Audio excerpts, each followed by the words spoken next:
Hello everyone, welcome back to the channel. So last session में हमने autism से related कुछ बातें डिस्कस करी थी। ठीक है, मैं लिटिल बिट उसको रिवाइज करवा देती हूँ आपका। सबसे पहले वो लैटिन ओरिजिनेटेड है, ठीक है, जो कि वर्ड ऑटिस्मस से आया है। फिर हमने थोड़ा बहुत यूजीन ब्लूअर के बारे में पढ़ा था कि वो कौन थे, ठीक है, उनका क्या कंट्रीब्यूशन रहा है। ठीक है, हमने फिर ये पढ़ा कि ये एक डेवलपमेंटल डिसऑर्डर है, कम्युनिकेशन की दिक्कत होती है, रिपीटेटिव बिहेवियर बच्चों में देखा जाता है, रिस्ट्रिक्टिव बिहेवियर भी बच्चे दिखाते हैं। ठीक है, और ये कुछ चीज़ें हमने डिस्कस करी थी। लेस अटैचमेंट इश्यूज भी बच्चा फेस करता है। फिर उसके बाद हमने थोड़ा बहुत इसकी हिस्ट्री के बारे में जाना और कुछ कुछ हमने ईयर्स डिस्कस करे जो कि ऑटिज्म से बहुत ही ज़्यादा इम्पोर्टेंट आप कह सकते हैं वो हैं ऑटिज्म के फील्ड के लिए, कि कहाँ से ये बहुत बड़ा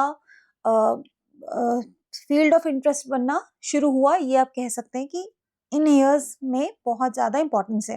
तो हमने कुछ वो ईयर्स डिस्कस करे एंड फिर वही फर्स्ट बुक कब पब्लिश हुई, फर्स्ट पर्सन कौन डायग्नोस्ड हुआ, Donald triplet.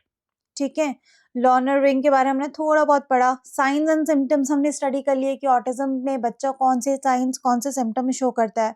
Robotic voice, less attachment issues, echolalia, ये कुछ टर्म्स हमने डिस्कस करे थे। फिर उसके बाद हमने प्रॉब्लमैटिक बिहेवियर भी पढ़ा कि बच्चा क्या क्या प्रॉब्लमैटिक बिहेवियर शो करता है ऑटिज्म में, अगर वो सिवर्स केस हो जाए तो। ठीक है, तो ये हम थोड़ा बहुत अभी तक अपने लास्ट सेशन में डिस्कस कर चुके हैं। अब ऑटिज्म क्या है ना, बहुत बड़ा इशू बनता जा रहा है बिकॉज अगर आप ईयर बाय ईयर देखें, है ना, तो जो नंबर ऑफ केसेस हैं वो हर साल बढ़ रहे हैं। मतलब कुछ नंबर से, बेशक कम ही अमाउंट से, बट बढ़ रहे हैं और वो भी बहुत ज़्यादा बड़ा इशू है। ठीक है, मैं अभी आपको कुछ देर में बताऊंगी कि कुछ ईयर्स में, रिसेंट ईयर्स में, कि पहले क्या था नंबर और अब क्या है। ओके, और अब ये इतना इम्पोर्टेंट टॉपिक बन गया कि इस पे ना मूवीज आ रही हैं, बन रही हैं ऑटिज्म पे, इस पे सीरीज बन रही है। एक बहुत फेमस सीरीज है, अमेरिकन सीरीज है, द बिग बैंग थ्योरी। मैंने भी वॉच की है, मेरी one of the most favourite series है वो। तो उसमें एक मेन लीड कैरेक्टर है शेल्डन कूपर। उसमें उसको जो दिखाया गया सिम्टम्स वो एस्पर्जर सिंड्रोम के हैं, जो कि एक टाइप है ऑटिज्म का। तो वो उसमें उनका रोल दिखाया हुआ है और बहुत ही अच्छा पोर्ट्रे हुआ है। सो कभी आपको टाइम मिलेगा तो उसको जरूर देखिएगा। मतलब उसमें आपको बहुत चीज़ें समझने को मिलेंगी, कुछ कुछ ऑटिज्म से रिलेटेड बहुत इंटरेस्टिंग है। It's very good. ओके, तो जैसे मैंने बताया कि ऑटिज्म को लेकर के बहुत ज़्यादा रिसर्च वगैरह शुरू हो गई है, बहुत इसके बारे में पढ़ा जा रहा है, इसकी खोजबीन चल रही है ना, बहुत स्टडीज़ आ रही है, बहुत रिसर्च पेपर्स आ रहे हैं। और अब हम जो पढ़ेंगे इसके बारे में, इसके क्लासिफिकेशन के बारे में पढ़ेंगे कि कितने टाइप्स के ऑटिज्म होते हैं। ठीक है, तो हम इसके टाइप्स, या फिर आप इसको क्लासिफिकेशन भी कह सकते हैं, क्लासिफिकेशन ऑफ ऑटिज्म। ठीक है, ऑटिज्म के कितने टाइप्स होते हैं। सबसे पहले जो मैं अभी आपको बताया, एस्पर्जर सिंड्रोम, एस्पर्जर्स सिंड्रोम। ठीक है, एस्पर्जर सिंड्रोम क्या होता है। सबसे पहले तो ये हांस एस्पर्जर के नेम पर है। मैंने अभी, मतलब लास्ट जो हमारा सेशन रहा उसमें भी मैंने डिस्कस किया था आपसे। हांस एस्पर्जर्स पे हमारा ये है, इसको नेम किया गया है। ठीक है, इसमें क्या होता है ना, एस्पर्जर सिंड्रोम में बच्चा, जैसे नॉर्म ऑटिज्म में क्या होता है कि बच्चा बहुत सारे इश्यूज फेस कर रहा है, इंक्लूडिंग कम्युनिकेशन। उसको कम्युनिकेशन भी नहीं कर पा रहा, सोशल इंटरेक्शन नहीं कर पा रहा। इसमें क्या होता है कि बच्चा सारी चीजें कर पा रहा है एक्सेप्ट वन, मतलब सारी चीजें, मतलब वो सारे सिम्टम्स शो कर रहा है ऑटिज्म के एक्सेप्ट वन, और वो वन है लैंग्वेज, लैंग्वेज एंड कम्युनिकेशन। ठीक है, उनको लैंग्वेज एंड कम्युनिकेशन में कोई भी इशू नहीं होता। उनको बहुत ज़्यादा, मतलब बहुत अच्छी उनकी कम्युनिकेशन स्किल होती है, बहुत अच्छी उनकी सोशल इंटरेक्शन स्किल्स होती है। बट हाँ, अगर उनके अदर एस्पेक्ट्स को देखा जाए तो उनका आई कांटेक्ट, ठीक है। देखिए ऑटिज्म वाला बच्चा जो है बिल्कुल भी आई कांटेक्ट नहीं बना पाता, but at the same time जो एस्पर्जर सिंड्रोम वाला बच्चा होगा वो ऐसा नहीं कि बिल्कुल ही आई कांटेक्ट नहीं बनाएगा, कम बनाएगा बट बनाएगा जरूर, ठीक है। आई कांटेक्ट उसका लिटिल बिट होता है, ठीक है, लिटिल, थोड़ा बहुत वो आई कांटेक्ट कर सकता है, ठीक है। अगेन एज इन ऑटिज्म उसके नैरो इंटरेस्ट रहते हैं, नैरो इंटरेस्ट्स, नैरो इंटरेस्ट्स, ठीक है। उसकी हाई सेंसिटिविटी रहती है, हाई सेंसिटिविटी, वही जैसा बच्चा ऑटिज्म में फेस कर रहा था कि बहुत ज़्यादा या तो साउंड हो, बहुत ज़्यादा लाइट हो, मतलब कोई भी ओवर स्टिमुलस से उसको बहुत ज़्यादा बॉदर होता है, उसको बहुत ज़्यादा दिक्कत हो जाती है ना, उसको बेचैनी सी होने लगती है, कुछ भी बहुत ज़्यादा उसकी क्लोज आ जाए, मतलब उससे ना सहन नहीं होती ये चीज़ें, तो ये है हाई सेंसिटिविटी, ओके। फिर उसके बाद उसका नो अटैचमेंट इश्यूज, मतलब एज पर सिंड्रोम में भी उसको यही सब कुछ फेस करना पड़ता है, no attachment, no attachment issues, ठीक है। अगेन रोबोटिक वॉइस जैसा कि ऑटिज्म में था, रोबोटिक वॉइस, ठीक है। और दूसरा obsessed with sameness, last, obsessed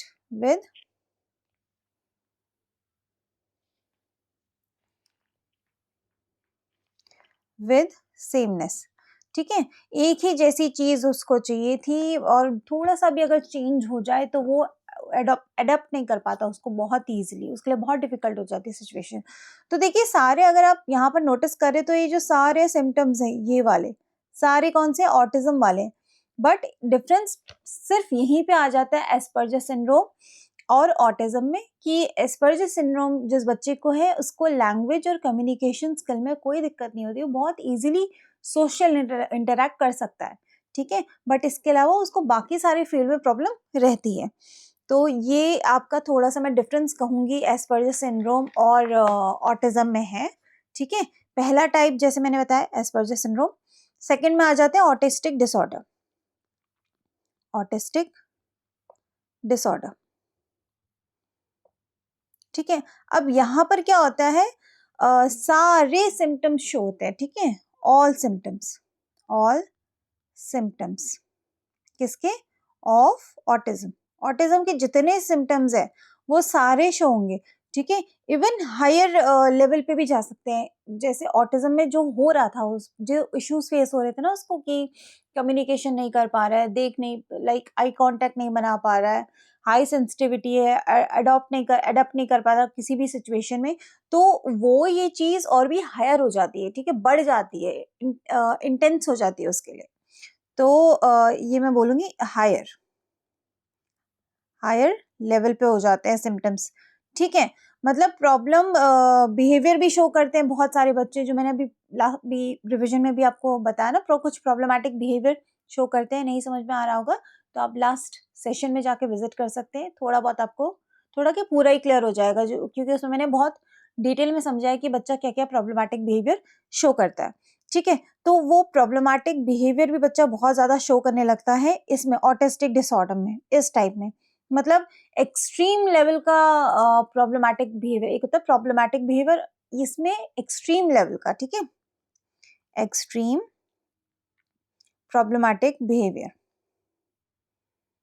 problematic behaviour show करता है बच्चा, ठीक है, extreme problematic behaviour.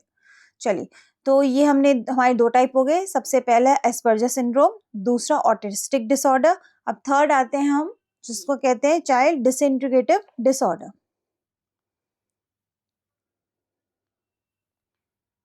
Child disintegrative, child disintegrative disorder, ठीक है, इसको शॉर्ट में CDD भी कह सकते हैं। इसमें क्या होता है ना, जो बच्चा है वो स्टार्टिंग में नॉर्मल रहेगा, ठीक है, मतलब वो स्टार्टिंग में ऐसा कुछ बिहेवियर शो नहीं करेगा, जैसा नॉर्मल बच्चा होता है वैसा ही होगा, बात भी करेगा, आई कांटेक्ट भी बनाएगा और सब कुछ करेगा, बट विद टाइम, और या आप कह सकते हैं 2-3 साल बाद अचानक से वो गुमसुम हो जाएगा, बोलना बंद कर देगा, कम्युनिकेशन स्किल उसकी वीक हो जाएंगी, लो अटैच मतलब कम अटैचमेंट शो करने लग जाएगा, ठीक है, मतलब वही सारी चीजें जो एक ऑटिस्टिक बच्चा फेस करता है वो बच्चा फेस करने लग जाएगा, और उसको खुद कंफ्यूज हो जाता है कि मतलब ये हो क्या रहा है, उसको खुद फील होता है कि ये चेंजेस उसके अंदर आ रहे हैं, बट क्यों आ रहे हैं वो उसको समझ ही नहीं आता। तो ये होता है हमारा चाइल्ड डिसइंटीग्रेटिव डिसऑर्डर। मतलब स्टार्टिंग में सब कुछ सही था और कुछ साल बाद प्रॉब्लम आनी शुरू हो गई। ठीक है, मतलब या फिर आप कह सकते हैं कि जो ऑटिज्म के सिम्टम्स हैं वो शो होने लग गए। ठीक है, स्टार्टिंग वाज गुड। ठीक है, स्टार्टिंग ईयर्स आप कह सकते हैं, starting years was good, starting years were good और नॉर्मल। ठीक है, normal, but after 2-3 years symptoms of autism started showing। ठीक है, मतलब ऑटिज्म के जो सिम्टम्स थे वो होने लगे। मतलब क्या, आई कांटेक्ट जो वो पहले कर रहा था बच्चा वो बंद कर दिया उसने, आई कांटेक्ट बनाना। पहले कम्युनिकेशन अच्छा था, बट सडनली अब उसने बात करना बोलना सब कुछ बंद कर दिया है, गुमसुम रहने लग गया है ना। तो ये कुछ चीजें शो करता, मतलब सब कुछ बहुत सडनली हो रहा है, मतलब बच्चे को भी फील हो रहा है कि देयर इज समथिंग रॉन्ग। ठीक है, तो मतलब बहुत धीरे धीरे ये चीजें होती हैं और ना पेरेंट्स को समझ में आती है ना बच्चे को समझ में आती है। तो this is called CDD. CDD को हम एक चीज और कहते हैं, CDD is also called हेलर syndrome. हेलर syndrome. और हेलर सिंड्रोम क्यों कहते हैं? बिकॉज एक ऑस्ट्रिया की हमारी साइकेट्रिस्ट हैं जिनका नाम है थियोडोर हेलर। ठीक है, और this was a person who worked on CDD. इन्होंने सीडीडी पे बहुत काम किया है, इसीलिए इसको हेलर सिंड्रोम भी बोला जाता है। किसको? सीडीडी, चाइल्ड डिसइंटीग्रेटिव डिसऑर्डर को। ठीक है, जैसे कि हमने अदर डिसेबिलिटीज के बारे में पढ़ा है, डिसलेक्सिया, डिस्ग्राफिया, डिसकैलकुलिया, ठीक है, एडीएचडी, ये जो भी हमने डिसेबिलिटीज पढ़ी हैं, मतलब इसमें ना बच्चे को सिंगल सिंगल प्रॉब्लम हो रही है। या तो बच्चा एज एन एडीएचडी, अगर मैं एग्जांपल ले लूं, बहुत ज्यादा या तो हाइपर है, या फिर उसका जो ध्यान है वो बहुत इजीली भटक जाता है, बहुत इजीली डिस्ट्रैक्टेड है। ठीक है, किसी भी स्टिमुलस से। अगर मैं डिसलेक्सिया का ले लो, डिस्ग्राफिया का ले लो, ऐसी किसी में राइटिंग इश्यूज है, किसी में रीडिंग इश्यूज है, किसी में मैथमेटिक्स में या कैलकुलेशन पार्ट में प्रॉब्लम है, तो हर एक चीज में ना एक एक दिक्कत है, कुछ ना कुछ एक पार्ट आपका इफेक्टेड है। बट ऑटिज्म इज समथिंग जिसमें ना बहुत सारी प्रॉब्लम्स बच्चा फेस कर रहा है। देखिए, उसको कम्युनिकेशन में दिक्कत आ रही है ना, उसको अटैचमेंट इश्यूज भी फेस हो रहे हैं, वो आई कांटेक्ट नहीं बना पा रहा है ना, और सोशल इंटरेक्शन उसका बहुत ही पुअर है, नहीं कर पा रहा, दूसरों को नहीं समझ पा रहा, फेशियल एक्सप्रेशंस रीड नहीं कर पा रहा, दूसरे के माइंड में क्या चल रहा है वो नहीं समझ पा रहा।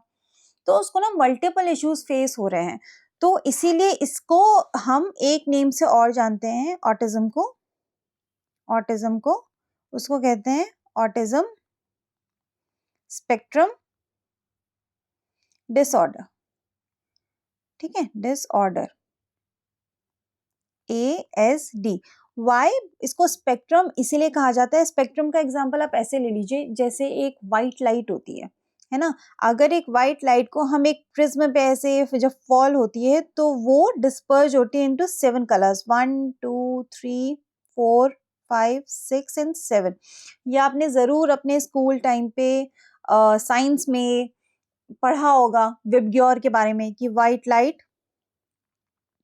लाइट कैसे डिस्पर्ज होती है इनटू विबग्योर। ठीक है, GYOR। और ये जो दिस कॉम्बिनेशन ऑफ 7 कलर्स जो एक व्हाइट लाइट को डिस्पर्ज करके बनता है, अलग अलग कलर्स आ गए ना, 7 अलग अलग चीजें आ गई, तो इसको कहते हैं स्पेक्ट्रम। और यहीं से ये वर्ड स्पेक्ट्रम आया है। ठीक है, क्योंकि बच्चा यहाँ भी क्या है ना, जस्ट लाइक व्हाइट लाइट, मैं एग्जांपल लूं कि बहुत सारे कलर्स में डिस्पर्ज हो रही है, वैसे ही ऑटिज्म के अंदर भी क्या बहुत सारी बच्चे को इश्यूज फेस हो रहे हैं, बहुत सारी प्रॉब्लम्स फेस हो रही है, इसीलिए यहाँ पर स्पेक्ट्रम यूज किया गया है कि ऑटिज्म कोई एक प्रॉब्लम नहीं है, वो क्या है, कलेक्शन ऑफ मल्टीपल प्रॉब्लम्स है। बच्चा मल्टीपल प्रॉब्लम्स फेस कर रहा है, मल्टीपल इश्यूज फेस कर रहा है। ठीक है, अब हम आते हैं कि जो पॉपुलेशन है उसके बारे में थोड़ा बहुत पढ़ते हैं। पॉपुलेशन के बारे में रिगार्डिंग ऑटिज्म, कि ऑटिज्म के लिए हम क्या समझते हैं। ठीक है, पॉपुलेशन TI1। ओके, पॉपुलेशन में मैं बोलना चाहूँगी जैसे कि देखा गया है और रिसर्च में भी ऐसा निकल के आया, स्टडीज में ऐसा निकल के आया है कि जो बॉयज में जो रेशियो है ऑटिज्म का वो मोर देन गर्ल्स है। ठीक है, मतलब अगर 10 लड़कियों को ऑटिज्म है तो उसमें से और इसी के कंपैरिजन में अगर देखा जाए तो 40 to 50 लड़के ऐसे होंगे जिनको ऑटिज्म होगा। ये चीज है कि देखिए यहाँ पर 10 लड़कियों को अगर ऑटिज्म दिख रहा है तो दूसरी तरफ अगर देखा जाए तो 40 to 50 लड़कों में ऑटिज्म देखा गया है। ये चीज 100% साइंटिफिकली प्रूवन नहीं है, बट कहीं ना कहीं ये स्टडी में निकल के आई है कि ऐसा हुआ है। मतलब 4 to 5 टाइम डिफरेंस आ रहा है, 4 to 5 टाइम्स डिफरेंस। ठीक है, चलिए। और ये चीज भी देखी गई जैसे कि 1996 में एक सर्वे किया गया, स्टडी करी गई, तो उसमें 2000 बच्चों में से 2000 अगर चिल्ड्रन थे तो उसमें से एक बच्चा ऐसा था, एक चाइल्ड ऐसा था जिसको ऑटिज्म था। ठीक है, ये एक स्टडी करी गई, रिसर्च करी गई, एक चाइल्ड को क्या था, ऑटिज्म। मतलब अगर एक स्कूल में 2000 बच्चे हैं, ऑटिज्म एक स्कूल में अगर 2000 बच्चे तो उन 2000 बच्चों में से सिर्फ एक बच्चे को ऑटिज्म निकल के आ रहा है। ये बात है ईयर 1996 में। 1996 के अगर बाद अगर मैं डेटा लूँ 2020 का, 2020 में जो डेटा निकल के आया उसमें था 50 में से मतलब अगर मैं 1000 बच्चों की बात करूं, है ना, यहाँ तो मैंने 2000 की बात करी थी, अगर मैं 1000 बच्चों की बात करूं, 1000 चिल्ड्रन, तो उसमें से 50 ऐसे थे जिनको क्या था, ऑटिज्म।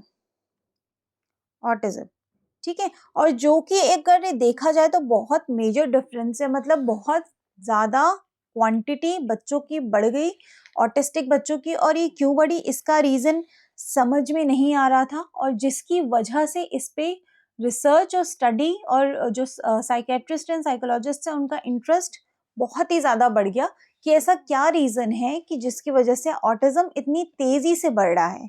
ठीक है, और ये ऑटिज्म क्या है, सबसे स्पीड से बढ़ने वाली डिसेबिलिटी है। ठीक है, मोस्ट फास्ट, सबसे ज्यादा मतलब तेजी से स्पीड से बढ़ने वाली ये लर्निंग डिसेबिलिटी मानी जाती है।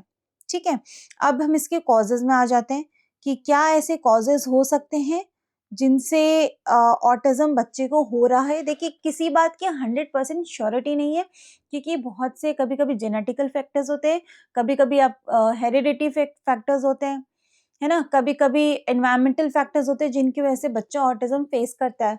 तो 100% नहीं है, बट हम तब भी कोशिश कर रहे हैं कि एटलीस्ट हमारा डेटा इतना आ जाए कि क्या ऐसे इश्यूज है जिसकी वजह से बच्चा ऑटिज्म हो रहा है, सो दैट उस चीज को प्रिवेंट किया जाए या थोड़ा और अच्छे से उसको हैंडल किया जाए।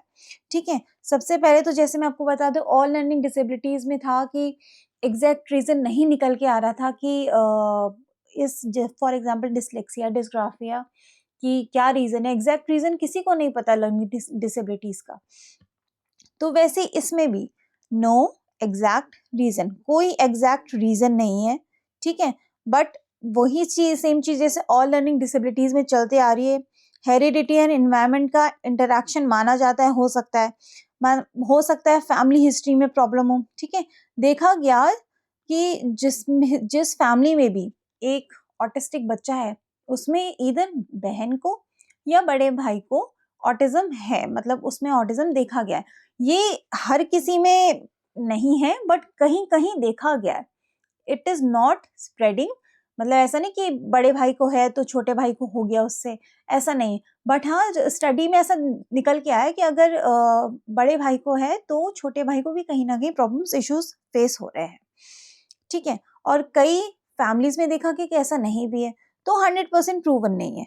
ठीक है, और एक क्वेश्चन और था जो CDD है, जो मैंने अभी आपको थोड़ी देर पहले पढ़ा है ना, CDD क्या था, बच्चों में हो रहा था, है ना, चिल्ड्रन में हो रहा था। तो ये क्वेश्चन था कि 2-3 साल बाद ही क्यों हो रहा है, अडल्ट के बाद भी तो हो सकता है, जब बट बच्चा बड़ा हो गया है, फॉर एग्जाम्पल 14-15 ईयर्स का हो गया, उसके बाद भी तो हो सकता है। तो ये 2 और 3 ईयर्स में क्या हो रहा है ऐसा जो बच्चे को ऑटिज्म फेस हो रहा है, कि स्टार्टिंग में बिल्कुल नॉर्मल है एंड 2-3 ईयर्स बाद उसको इश्यूज फेस हो रहे हैं। तो ये भी कहीं ना कहीं एक क्वेश्चन था। फिर एक रिसर्च में ये भी आया कि अगर पेरेंट्स की एज अगर 40 इयर्स है और वो उस टाइम पे 40 इयर्स के टाइम पे 40 इयर्स की एज पे पेरेंट्स बन रहे हैं, तो ये भी निकल के आया एक टाइम की रिसर्च पे कि उनको उनके बच्चों में ऑटिज्म देखा गया।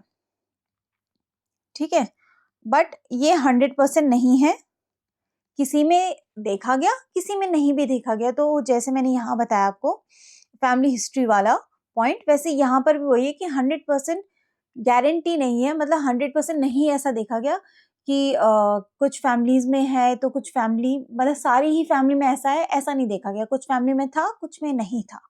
ठीक है, और जैसे मैंने आपको बताया कि मदर की जो कंडीशंस होती हैं उस पर भी बहुत ज़्यादा डिपेंड करता है। मदर की जो प्रीनेटल कंडीशन रहती है उसका उनका खान पान कैसा है, स्ट्रेस तो नहीं है ना, स्मोक अल्कोहल ड्रग यूज तो नहीं है। कभी कभी एयर मतलब ये भी देखा गया कि एयर पॉल्यूशन की वजह से भी कहीं ना कहीं बच्चे को ऑटिज्म हो रहा है।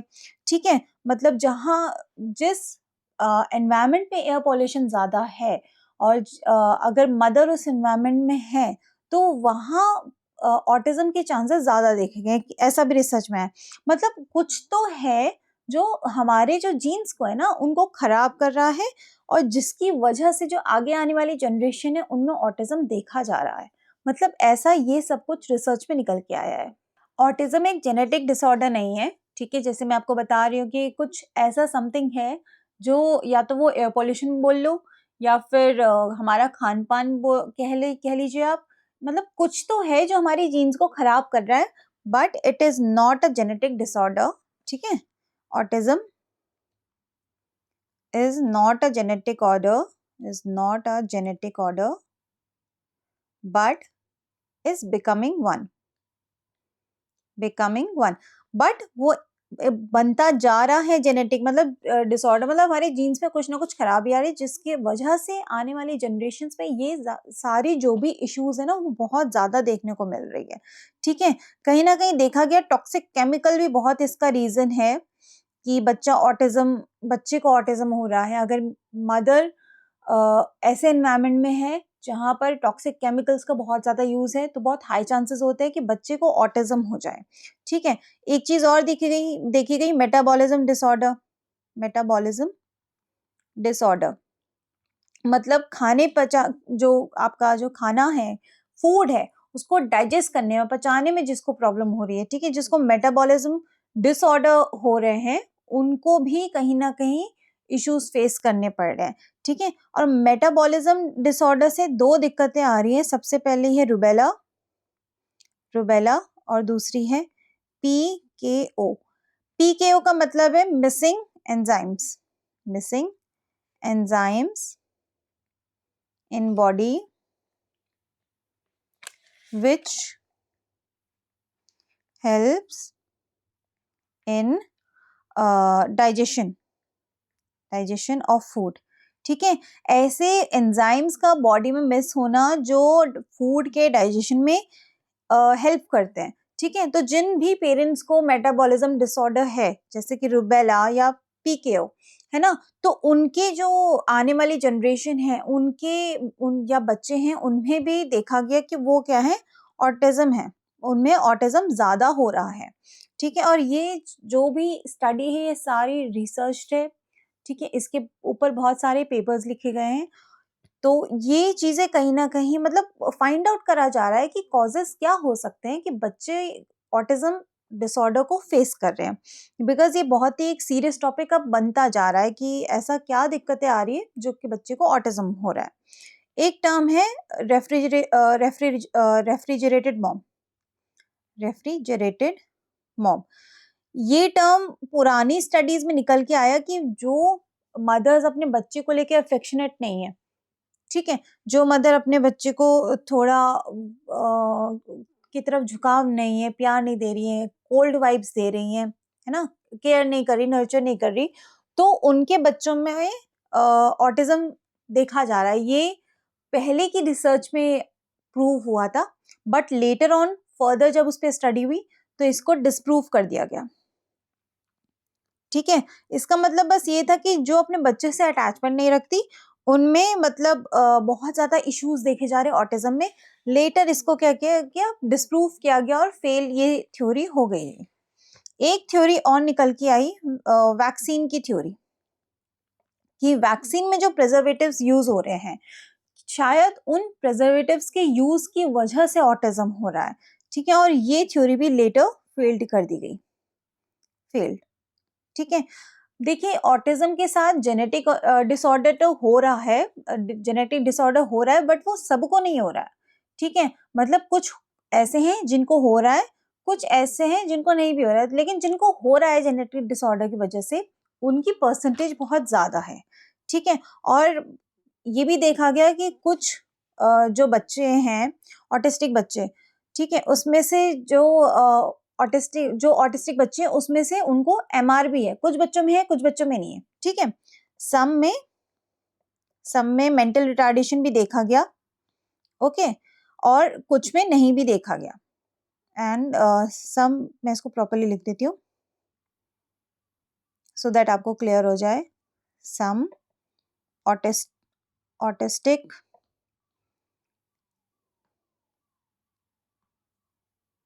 children faced mental retardation issues and some did not।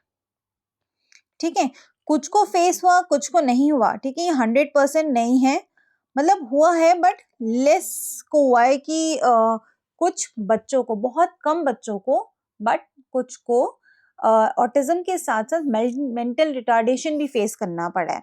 ठीक है, इनको एंजाइटी भी फेस करनी पड़ी, एंजाइटी भी इनको बहुत होती है ऑटिज्म वाले बच्चों को। कुछ केसेस में देखा गया कि फिजिकल एबनॉर्मलिटीज,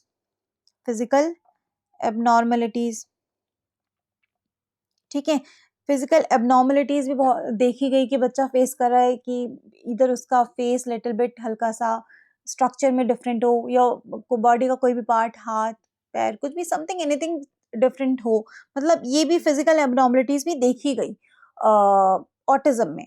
ठीक है, एक चीज और देखी गई कि मतलब जैसे जैसे बढ़ती जाती है वैसे वैसे उनको ना सीजर्स आते हैं, सीजर्स, उनको एज के बढ़ने के साथ साथ सीजर्स आने शुरू हो गए थे।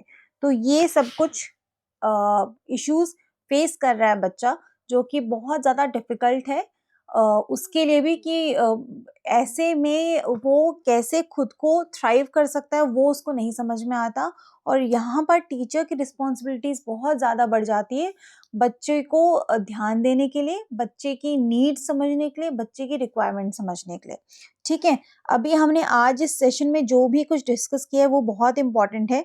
ठीक है, हमने डिस्कस किया कि कॉजेस क्या होते हैं, ठीक है, देन पॉपुलेशन के बारे में, और कुछ हमने टाइप्स डिस्कस कर लिए कि ऑटिज्म के क्या क्या रहते हैं। ठीक है, और थोड़ा बहुत हमने लास्ट सेशन का कवर किया क्या है। तो अब नेक्स्ट सेशन में हम डिस्कस करेंगे कि हम इसको डायग्नोज और आइडेंटिफाई कैसे करते हैं, और इससे रिलेटेड कुछ आगे हम कवर करेंगे। और जो हमारा नेक्स्ट सेशन रहेगा उसमें ऑटिज्म हमारा जो टॉपिक है वो हमारा क्लोज हो जाएगा। ठीक है, आई एम होपिंग आपको आज के सेशन में सब कुछ समझ आया होगा। अगर कुछ समझ में नहीं आया होगा तो आप क्लियरली मुझे कमेंट में पूछ सकते हैं, कोई भी आपके इश्यूज हो, कोई भी आपके डाउट्स हो, मैं उसको रिप्लाई ज़रूर करूँगी। तब तक के लिए थैंक यू सो मच, मिलते हैं नेक्स्ट वीडियो में।